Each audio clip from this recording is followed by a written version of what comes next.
So if people can take their seats, we do want to commence shortly, okay? Rabbi, you're over here. Lauren, you're here. Speaker will be there. Jeremy will be there. Have a seat in the second row.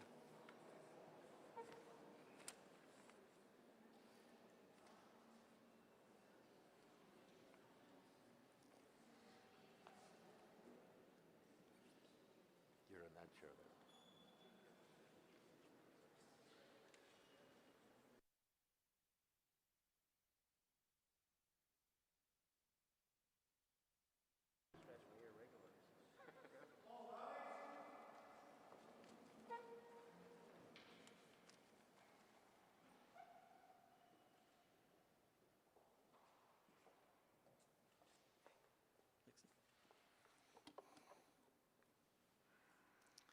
Please be seated.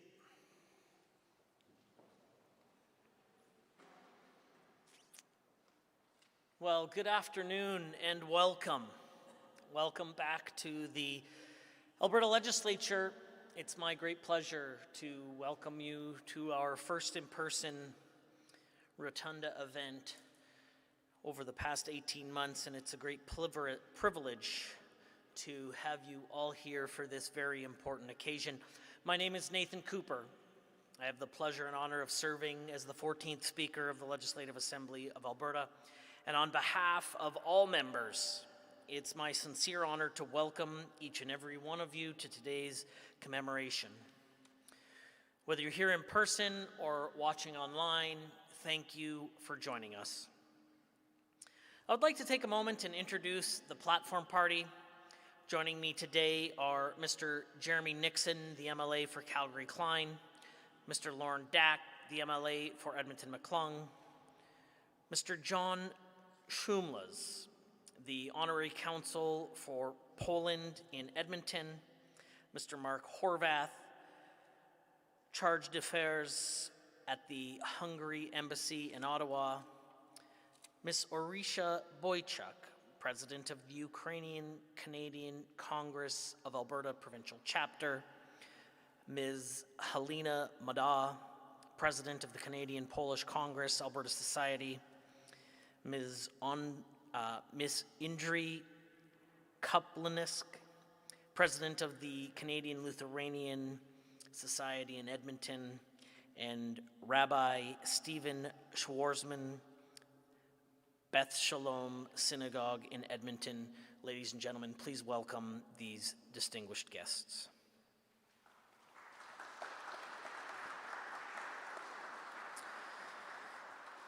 I'd also like to take a brief moment to introduce a couple of folks who are joining us in the front row, including Edna Razvansk, the Honorary Consul of Latvia, Maya Budzinski.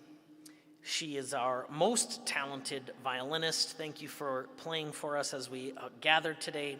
Maya is 17 years old. She was born in Edmonton and has been playing the violin since she was the age of 3.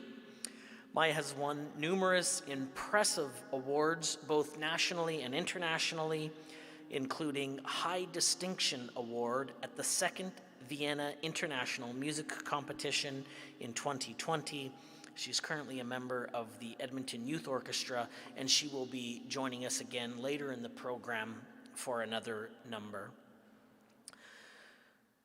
We mark the annual observance of Black Ribbon Day, also known as the Day of Remembrance for victims of Stalinism and Nazism, together with countries of the European Union and the United States, in solidarity with the Central and Eastern European Council in Canada, which represents over 4 million Canadians of European heritage.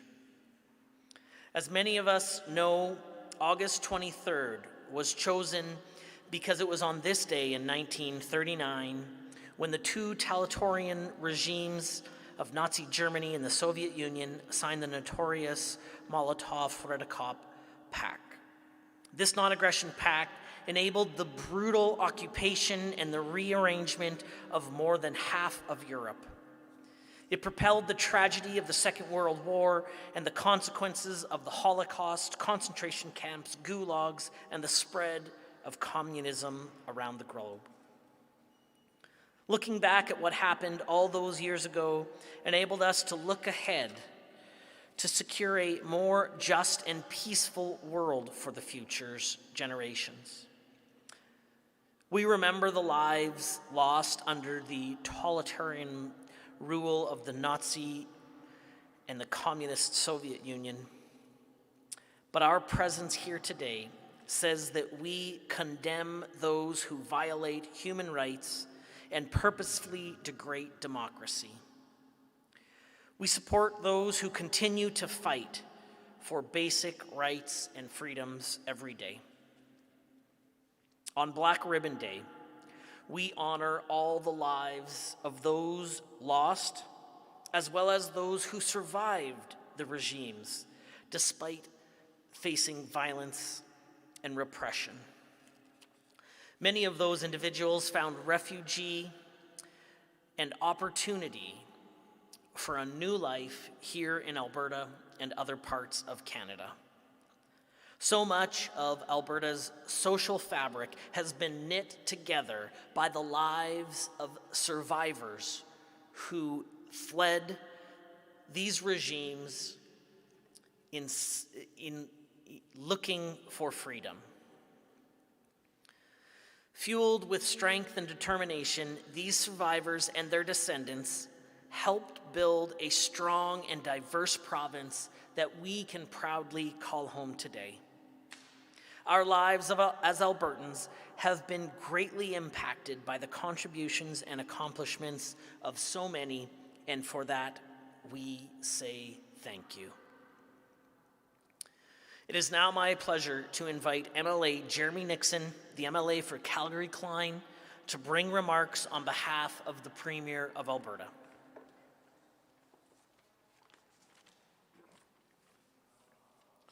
Thank you, Mr. Speaker.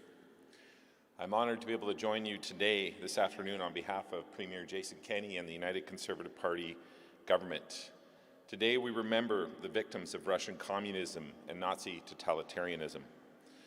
On this day in 1939, the Molotov-Ribbentrop Pact was signed, dividing up Poland and much of Eastern Europe between Nazi Germany and the Soviet Union. Joseph Stalin's totalitarian regime and Adolf Hitler's Nazi Reich were directly responsible for decades of oppression, genocide, and hate. The famous Russian novelist, philosopher, historian, political prisoner, and one of the most famous Soviet dissidents, Alexander Solzhenitsyn, once said, "Nothing is easier than stamping your foot and shouting, 'That's mine.'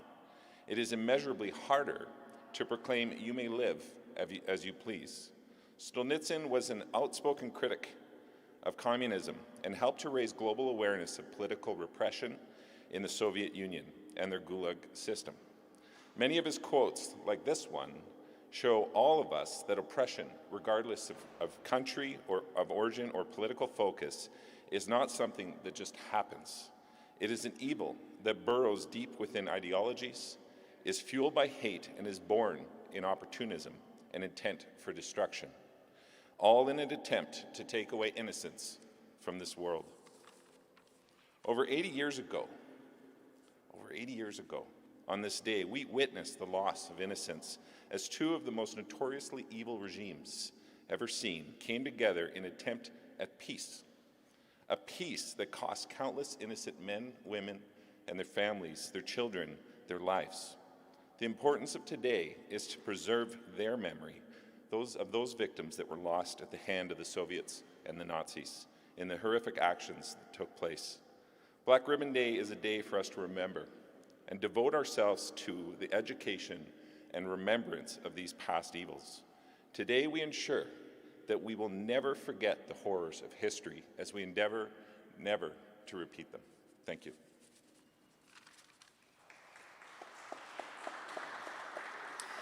Thank you, Member Nixon. I would like to invite MLA Lauren Dak, MLA for Edmonton-McClung, to speak on behalf of Her Majesty's loyal opposition. Thank you, Mr. Speaker. Hello, everyone.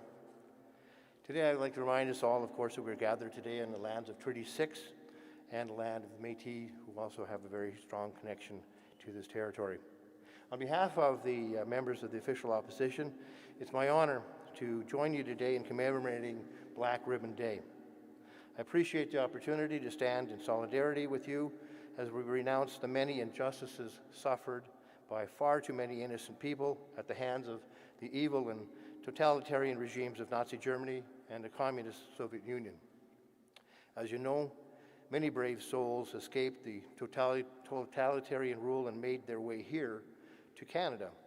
Today, more than 650,000 identify as Eastern European and are descendants from nations affected by the Molotov-Ribbentrop Pact of 1939.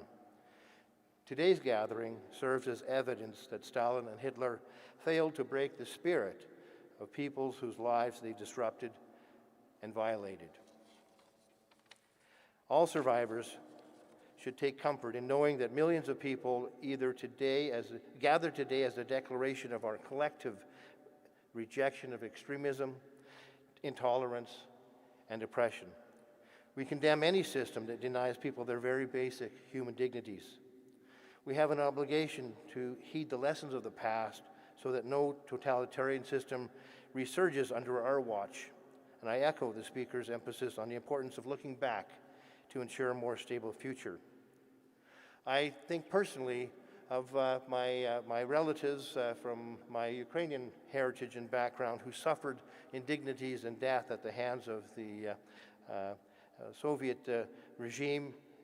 And also I'm reminded today to think of the stories I've heard from my grandfather Lebel, who was with the Canadian Army during the liberation of Holland, and how he would bring to mind and tell us grandchildren how he witnessed basically malnourished, starving children in the streets as he entered various cities of Holland in the Second World War, people who suffered the horrific indignities imposed upon them by the Nazi regime. So those two elements of totalitarianism in Europe, the Nazi regime and the Soviet Stalinist regime, have touched my life and my relatives personally, and that's with special significance that I attend here today. Black Ribbon Day reiterates our support for those who uphold the democratic values that build, strengthen, and maintain peace and stability around the world today. And it's doubly important today as we witness totalitarian regimes impressing themselves upon democratically elected countries, and I think today of Afghanistan, that we recommit ourselves to ensuring that we do everything we can to oppose and ensure that our democracies prevail ultimately. So we live in trying times. We all know that, we all feel it, and it's up to us to ensure that we work towards maintaining our democracies and opposing totalitarianism. Thank you. Thank you, Member Dak. We are very pleased and honored to have a number of pre-recorded greetings and messages. We will hear from them first. His Excellency Carlos Ironbaum, the Ambassador for Latvia. Dear friends, 23rd of August 1939 was a dark day for Europe and humanity. On 23rd of August 1939, the Soviet Union and Nazi Germany, Stalin and Hitler, signed the treaty. The infamous Molotov-Ribbentrop Pact and the secret clauses divided Europe into two totalitarian spheres of influence. It continued to pave the way for a policy of justice and humanity. This spelled catastrophe to the entire world. This led to the occupation of Estonia, Latvia, and Lithuania. 50 years later, the three Baltic nations surprised the world. 23rd of August 1989 was a great day that I hold dear to my heart. 2 million Estonians, Latvians, and Lithuanians literally joined hand in hand to say no more to the oppression. The famous Baltic Way, spanning from Tallinn to Riga to Vilnius, was a 600 kilometers long human chain. Hope was born. The Baltic Way brought important changes to regional and even global history. It was achieved through the joint commitment and confidence manifested by every individual. Today, we strongly can declare that we will never tolerate totalitarianism or a genocide against any people. Today, we give great thanks to Canada for not only the readiness to stand by our side as an ally, but also for the physical troop deployment in Latvia since 2017. We feel good that Latvia is the host country for the Canadian-led NATO battle group. Canada's presence in Latvia is strengthening the transatlantic bond and keeping the peace in Europe. Thank you for joining us and being with us in support for the independence that we all hold dear. I give thanks from my heart and from more than 20,000 Latvians that are living in Canada. Most of them came here seeking a safe haven in dark times. These World War II refugees have actively and proudly contributed to building the nation that Canada is today. Let's treasure and defend our freedom in every way. Thank you. Merci. Paldies.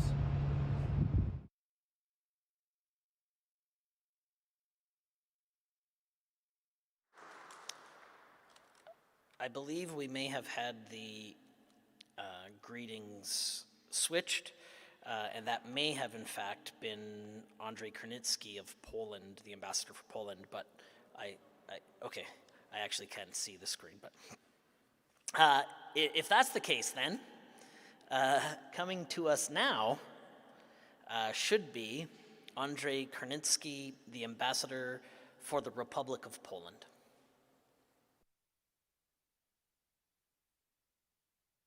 Mr. Speaker, Excellency, members of the diplomatic missions, members of the House of Commons and members of the Legislative Assembly, distinguished members of the ethnic community leaders in Canada, ladies and gentlemen, mesdames et messieurs, szanowni państwo. Today, as we mark the 82nd anniversary of the Molotov-Ribbentrop Pact, nations around the world join in deep and spiritual reflection of the pain and suffering endured by the millions of people under the two totalitarian regimes, German Nazi and Soviet Communist. Communities across Poland, Baltic states, Europe, Canada, and around the world will take their part in the ceremonies to mark Black Ribbon Day, a day of tribute to the millions of innocent victims of communism and German Nazi in Europe. Established in 2009 by the unanimous decisions of the House of Commons in Canada, Black Ribbon Day commemorates the signing of the infamous Molotov-Ribbentrop Pact. Orchestrated 82 years ago between the Soviet and Germany, the secret agreement divided Europe into the spheres of influence and resulted in the suffering, humiliation, and death of millions of innocent victims in concentration camps built and operated by the Germans and labor camps built by the Soviets. On September 1st, 1939, Nazi Germany invaded Poland from the west, provoking the outbreak of the World War II and then equally brutal invasion by the Soviet Union in the east followed 2 weeks later. The two sides celebrated this victory with the Brotherhood Parade of Red Army Wehrmacht, units who marched arm in arm through the occupied town of Brest, watched over by the Soviet Brigade commander Simeon Krivoshin and German General Heinz Guderian, who stood side by side. The current Russian attempts to rehabilitate the German-Soviet agreement of 1939 and silencing its long-term tragic consequences are nothing more than attempts to falsify history and defend the policy of the totalitarian regimes, the victims of which were not only Poles, Jews, Belarusian, Hungarians, Lithuanians, Latvian, Estonian, Romanian, Finns and Ukrainians, and many other nations. The lasting message from the Molotov-Ribbentrop Pact is that the evil triumphs when we collective fails to stand up to it. Nowadays, no serious historian, politician or diplomat in EU, America or in Canada can doubt the reality and the consequences of the German-Soviet Pact. Yet its importance continues to be minimized in different forms by the Soviet collaborators. It is often presented merely as a cynical political device or even as a rational agreement which facilitated German Nazi plan to attack Poland, which set the Second War roaring, and which bought Stalin time to stretch the Soviet defenses. It was much more than that. Among other things, it included an agreement to divide Eastern Europe into German and Soviet sphere of influence, and mass exploitation and killing of the Central East European Baltic nation and other people because of their ethnic or religious identity. This pact, signed by the Soviet Union and Nazi Germany in 1939, and which carved up Central and Eastern Europe, robbed millions of their national and personal freedoms, and subsequently leads to the some of the darkest day in human history, must be remembered for the rest of our life. Mr. Speaker, dear friends, I would like to say to all people in communities in Europe, as well as the North American and Canada, we must acknowledge the importance of the Black Ribbon Day and to reaffirm our collective commitment to peace, law, justice, human rights, and the respect for the religious freedom. Thank you very much.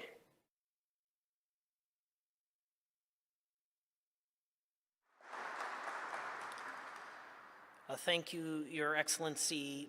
And last of our video recordings this morning, or this afternoon, is Her Excellency Maria Vaslazar, the Ambassador for Hungary. Your Excellencies, distinguished guests, ladies and gentlemen, as Ambassador of Hungary to Canada, it is a great honor for me to say a few words at the Black Ribbon Day commemoration. On August 23rd, we remember the victims of the most brutal dictatorships of the 20th century. 82 years ago today, Nazi Germany and the Soviet Union made a pact which paved the way to the Second World War and led to the suffering of millions. Black Ribbon Day, also known as the European Day of Remembrance for the victims of communism and Nazism, is a reminder of the terror and destruction that these totalitarian regimes brought, and it is observed in many countries, including Hungary. In 2009, the Canadian Parliament passed a resolution designating this day as the Canadian Day of Remembrance for victims of Nazi and Soviet crimes. Millions of Canadians of Central and Eastern European descent, whose families have been directly affected by Nazi or communist crimes, have made significant cultural, economic, and social contributions to building Canada. We respectfully join our communities here in Canada today to commemorate Black Ribbon Day. August 23rd also highlights the importance of protecting freedom and democracy, as well as educating future generations about crimes against humanity committed in these darkest chapters of human history. It is our duty to pay tribute to the victims and the survivors of Nazism and communism, to remember the sins of these totalitarian regimes, and to make sure that they will never be repeated. Thank you very much for your kind attention.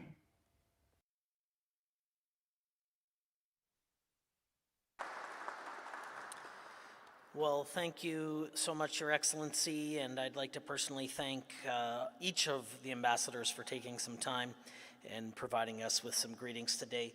From time to time, the audio here in the rotunda is a challenge for videos, but great for violinists. So we look forward to that in just a few moments.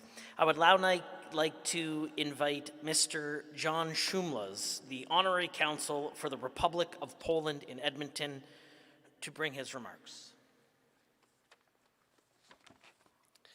Mr. Speaker, over the many years that I have worked with your office and with a number of us in organizing this event, I have to tell you that being the first back into the People's House is truly an honor.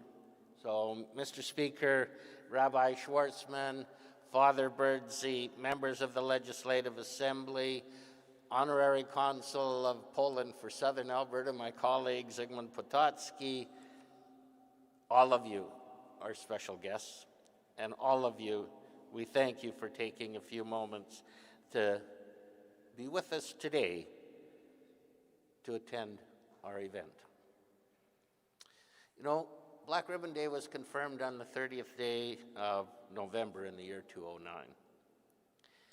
And the Parliament of Canada, when it spoke, indicated that we must remember, we must not forget the hideous crimes that totalitarianism and communism inflicted upon millions of people. Each year we have gathered, and each year our celebration continues to expand. This year we are live streamed, and so we are so fortunate that so many who are at home, so many who will watch us later, will have an opportunity to pause and reflect upon the significance of this day. You know, ladies and gentlemen, at the 11th hour, and it was 11 p.m., when the Foreign Minister came together and signed the so-called non-aggression pact.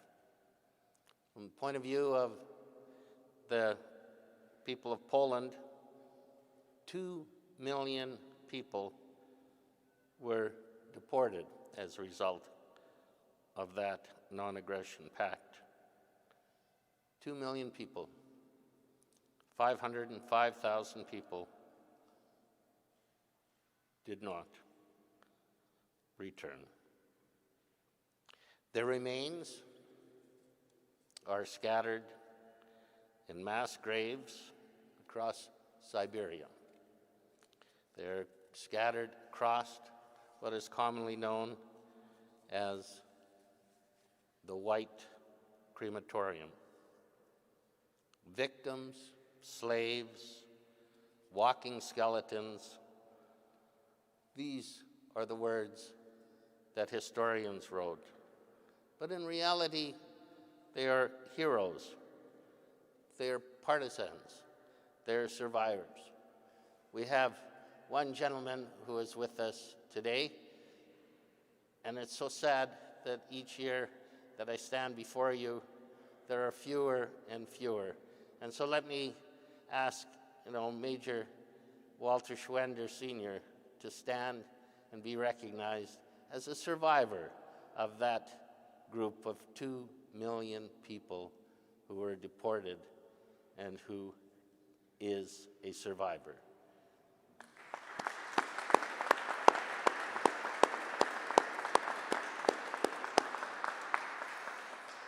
Hitler outlined what he wanted for the Poles and others who lived in Central and Eastern Europe.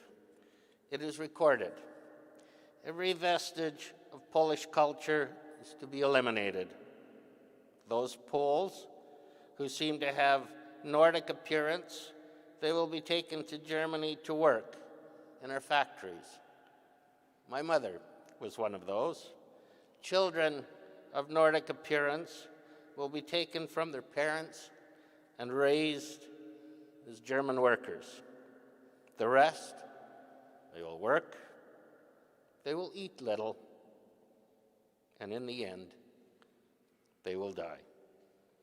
There will never again be a Poland. Hitler was very wrong. Stalin, too, was very wrong.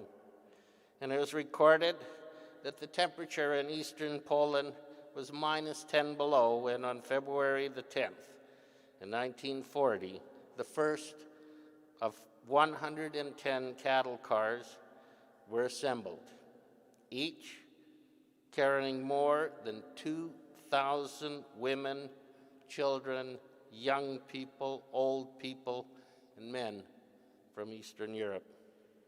Again, and again, and again, and again.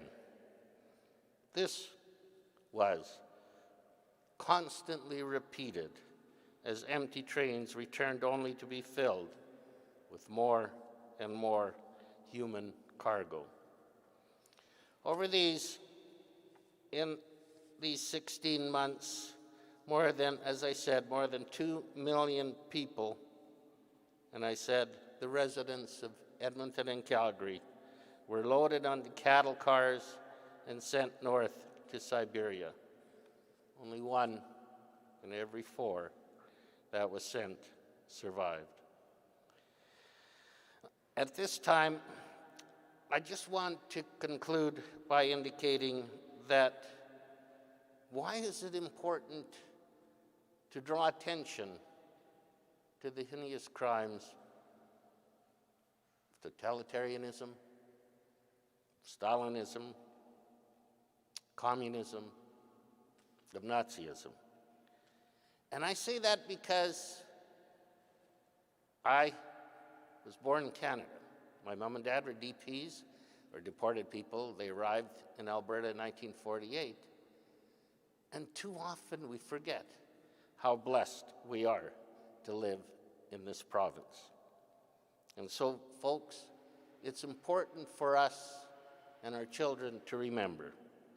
And folks, it is important for us to not forget what occurred in that hideous crimes that were perpetrated as a result of what was signed on the 11th hour of the 23rd day of August in 1939.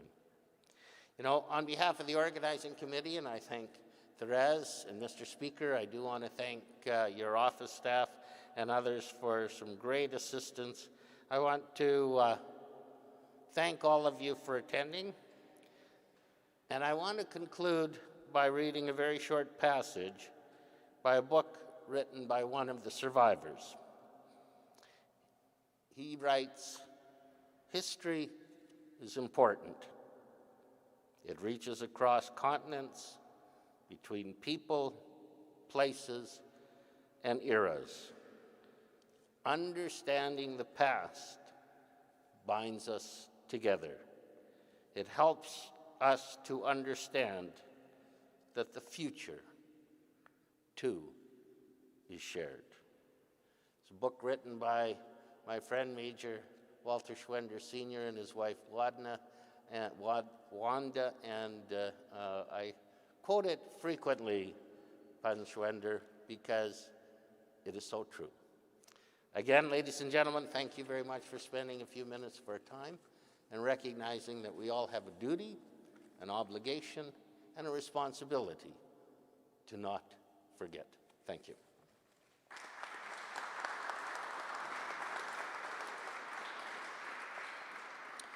Thank you, John, and I couldn't agree more. We each have the responsibility to not forget, and I was so pleased that the 29th legislature, my predecessor, Speaker Warner, presided over members of the Assembly coming together to remember the importance of the Ukrainian heritage in Alberta, and just recently, the 30th legislature passed a piece of legislation to create a permanent day of recognition for the Polish community and their great commitment service to the province of Alberta, and so it is important. And members of the Assembly have also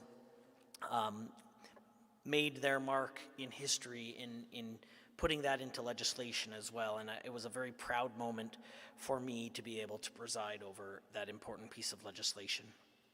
I'd like to now invite Mark Horvath, the Charge d'Affaires of the Hungarian Embassy in Ottawa, to bring remarks.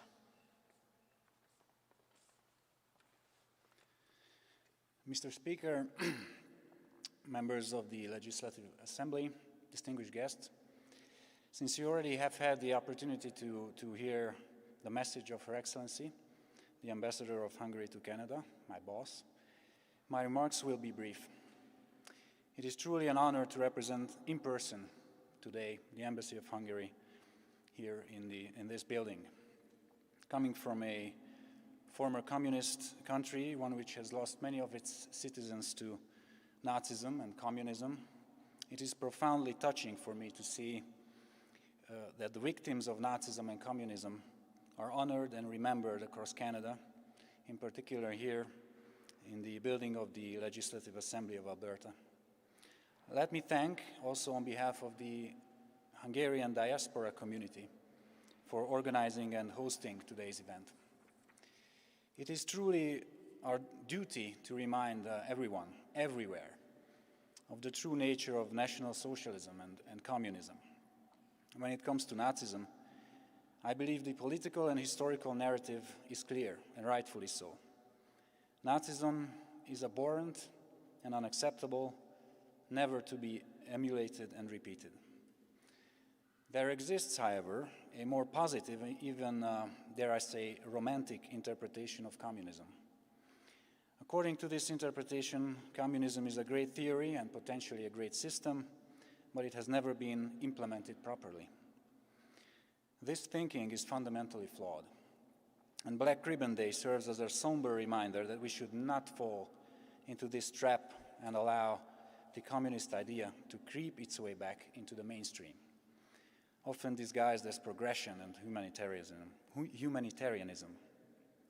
Our position and our messages on communism must be just as tough and firm as on Nazism, as they are basically two sides of the same coin, so aptly so aptly represented by the Molotov-Ribbentrop Pact.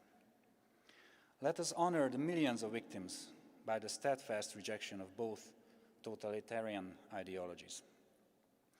We see Canada and Alberta as a true friend and ally in this endeavor. We are excited to see that the Canadian Memorial to the Victims of Communism in Ottawa is on its way to being built and will hopefully be inaugurated soon.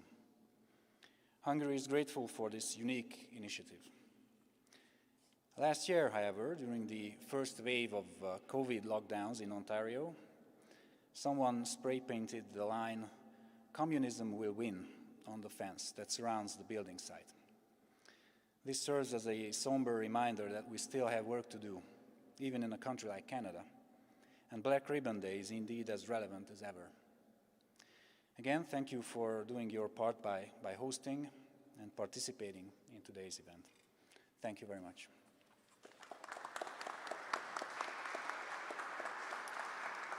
Thank you, Mark, for joining us. It is a great pleasure to have you here today. I would now like to invite Helena Madah, the president of the Polish Congress Alberta Society, to bring remarks.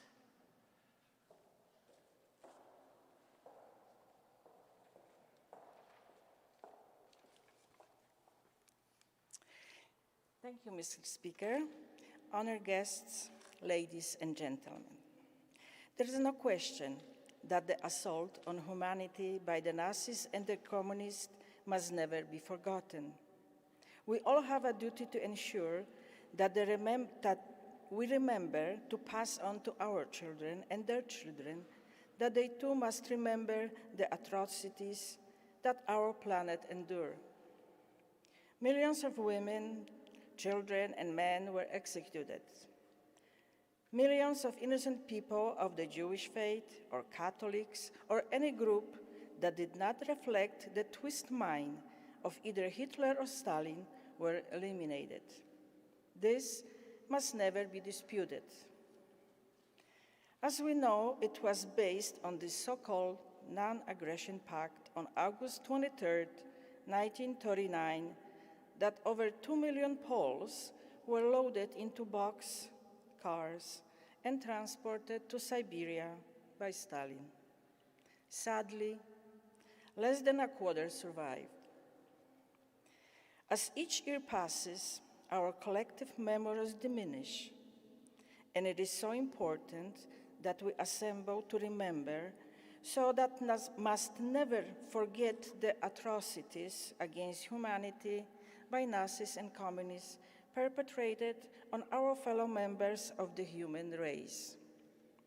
To that end, on behalf of the Polish-Canadian community and myself, I do wish to thank you, Mr. Speaker, for your support of hosting this important event each year.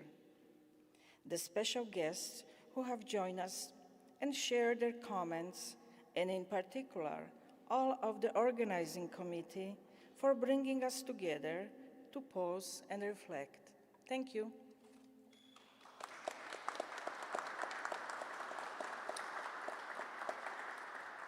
Thank you, Helena.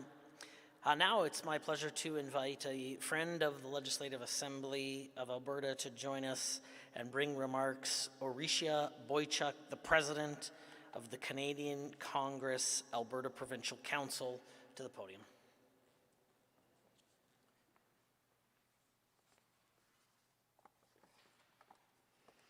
Honorable Speaker of the Legislative Assembly, Nathan Cooper, members of the Legislative Assembly, leaders of the European Canadian community, ladies and gentlemen.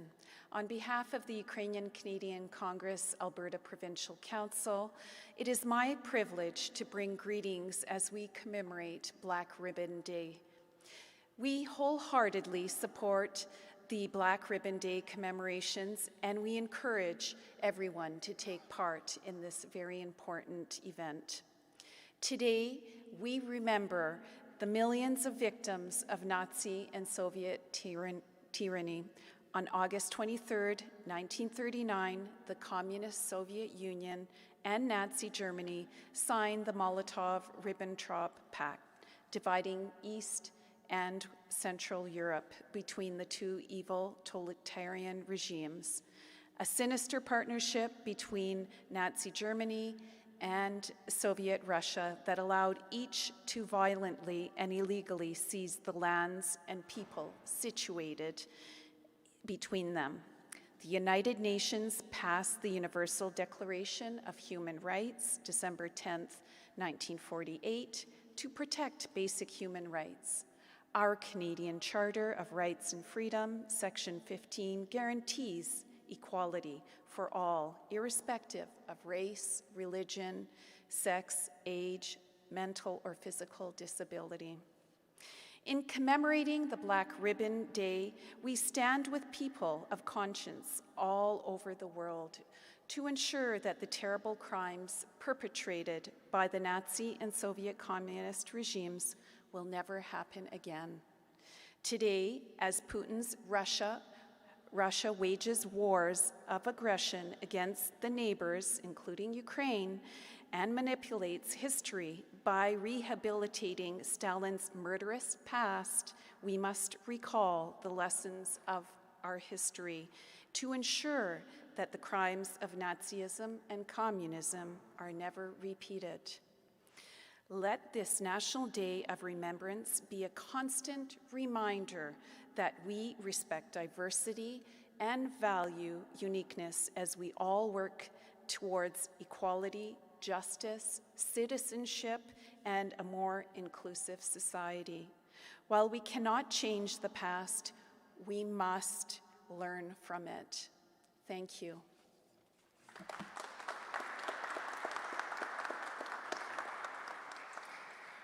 Thank you so much. Now, the President of the Canadian-Lithuanian Society in Edmonton, Ms. Inri Klinski.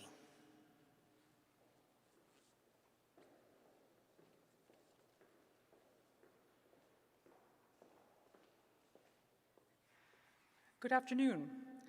I'm honored to say a few words on behalf of Edmonton's Lithuanian community. During the Cold War, which was most of my youth, Black Ribbon Day was a day of commemoration, a recalling of the Molotov-Ribbentrop Pact that many of our speakers have given details about. But since 1989, the citizens of Lithuania, Latvia, and Estonia turned the day on its head, making it not only a commemoration, but also a sign of hope of the triumph of civil society over totalitarian rule. On the 23rd of August in 1989, as the ambassador of Latvia noted, 2 million Lithuanians, Latvians, and Estonians formed a 690-kilometer human chain. That's roughly the distance from Edmonton to Prince George, BC. This human chain signaled the beginning of the end of the USSR. Even more unexpectedly, this Baltic Way of 1989 has served as an inspiration to protesters in the past 2 years, in Hong Kong in 2019 and in Belarus in 2020. Clearly, the resolve of the Baltic citizens over 30 years ago to resist the Soviet Union has relevance in the present. Thus, Black Ribbon Day serves both as a warning of the dangers of totalitarian systems, but also speaks to us about the power of citizens and civil society to bring about peaceful change. On this day, may we both remember the past and resolve to support civilian initiatives across the globe that call for representative and transparent governments. Thank you.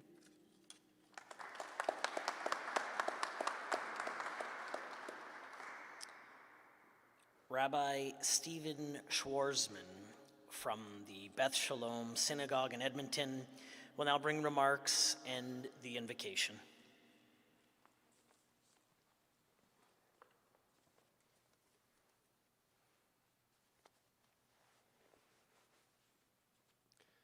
Mr. Speaker, honorable members of the Legislative Assembly, honorary consuls, special guests, clergy, and members of the community.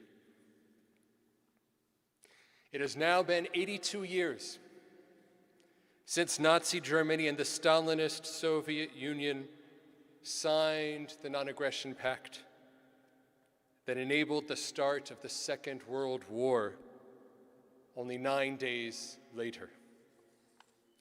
We know the horrible aftermath.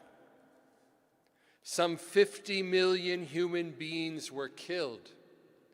Another 25 million died from starvation and disease, often deliberately caused by these two evil powers.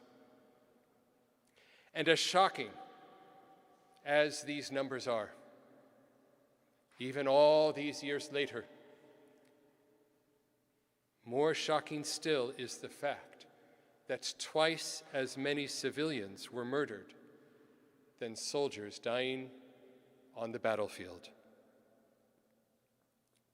The human mind cannot comprehend the scope of such enormous evil, such unprecedented loss.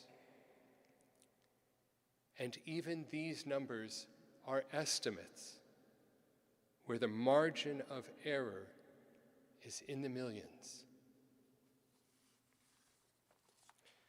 Nor did the horror end with the defeat of the Nazis 6 years later. The map of Europe was redrawn in the secret annex to this pact so that the Soviet Union and Germany could carve up and absorb the countries between them. The civilians in those countries were seen as lesser creatures, as expendable, as enemies, as exportable, so that the conquerors could take their lands and use them for their own people. Only since the fall of communism have these countries regained their independence. The suffering of the peoples of Europe during and after the war is beyond measure. And of course, one of the primary goals of the Nazis was to exterminate all the Jews. Of the 9 million Jews in Europe before the war, 6 million were brutally and systematically murdered in the largest genocide that the world has ever known.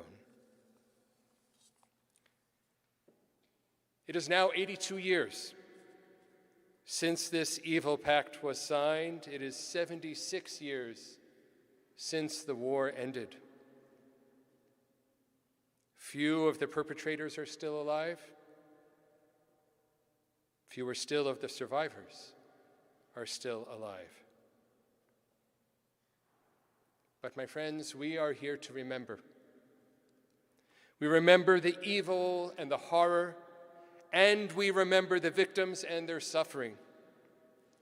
We remember the nations around the world who stood up to fight the evil and defeat it. And we remember the millions who gave their lives in that fight against evil. Some of them, too, are still alive today. And we who are in the next generation must be the bridge between the memories of those who suffered and the moral consciousness of those who will come after us. This is our responsibility as citizens of democracies. The totalitarians work hard to suppress truth, but we are here to stand up for truth, even after 82 years.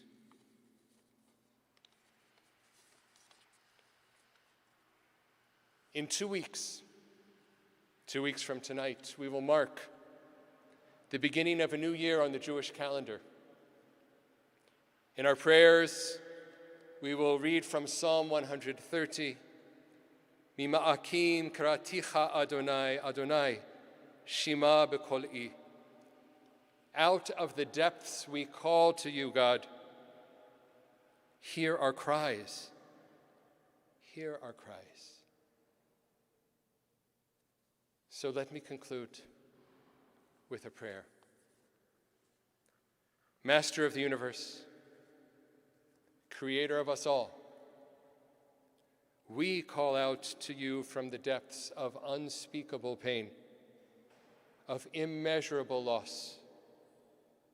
Help us to stand up for what is right, even when it is not easy to do. Help us to remember those whose lives in this world were cut short by those who forgot how to be human. Help us to honor the memories of our loved ones and all who suffered by bringing more justice and righteousness in your world, so that the words of your prophet Isaiah, spoken 3,000 years ago in Jerusalem, will ring true. V'chitatu charvotam le'itim, v'chanitotehem lemazmerot. Lo yisa goy el goy cherev, v'lo yilmedu od milchama. They shall beat their swords into plowshares and their spears into pruning hooks. Nation shall not lift up sword against nation, neither shall they learn war anymore. And let us say, Amen.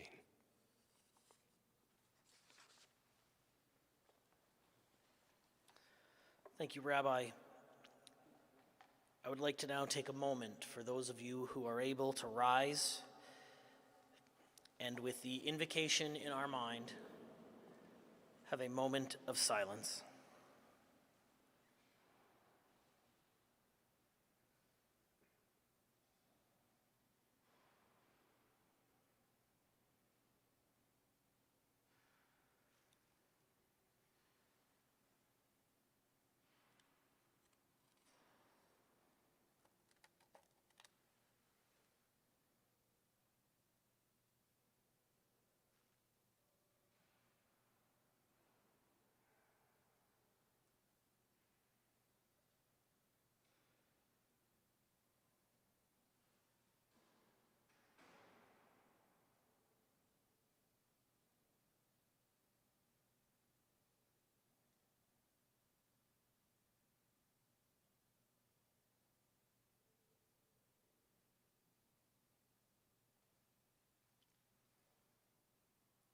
Please be seated.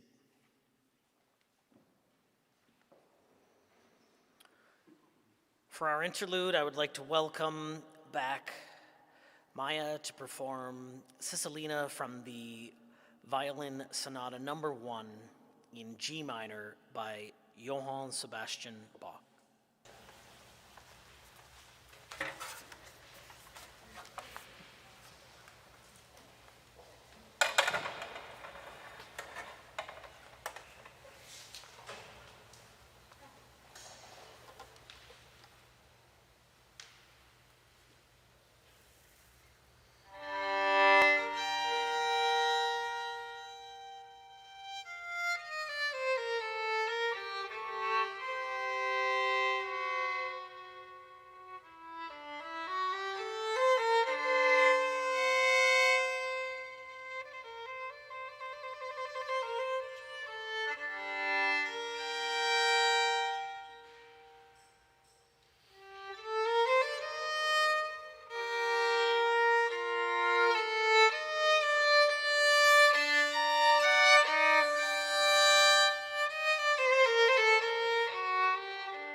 See, what did I tell you? Bad for videos, good for violins.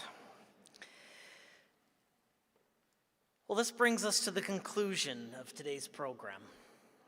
And I want to thank the many community organizations that make this commemoration ceremony possible each year. I can't think of a more important place than the seat of our democracy, in the people's house that represents the people, to stand up against the scourge of evil that was so many years. That each and every day, not just today on Black Ribbon Day, but each and every day, we don't take our freedoms for granted. That we value those who've gone before us to build a land of freedom, hope, and opportunity that we all enjoy together. And those freedoms were not free. They came at an incredible price, a price that we ought to remember, but an opportunity that they have provided for hope of a better day tomorrow. Because the best days of Alberta, the best days of our communities still lie ahead of us. And so as we go today, whether you've joined us remotely or here in person, please help together as we look back, but as we forge forward, that this evil will never take place in our land or our world again. Thank you to the members of the Platform Party, fellow members of the legislature, honored guests, but most importantly to you, whether you are a survivor, and it's such a great honor and pleasure to be able to share this time with you, sir, or the descendant of survivors, thank you for the price that those before you have paid, or whether you're joining us online. Each and every one of us have an opportunity to make a difference. I encourage you to continue to do so, and may God bless you. May God bless Alberta.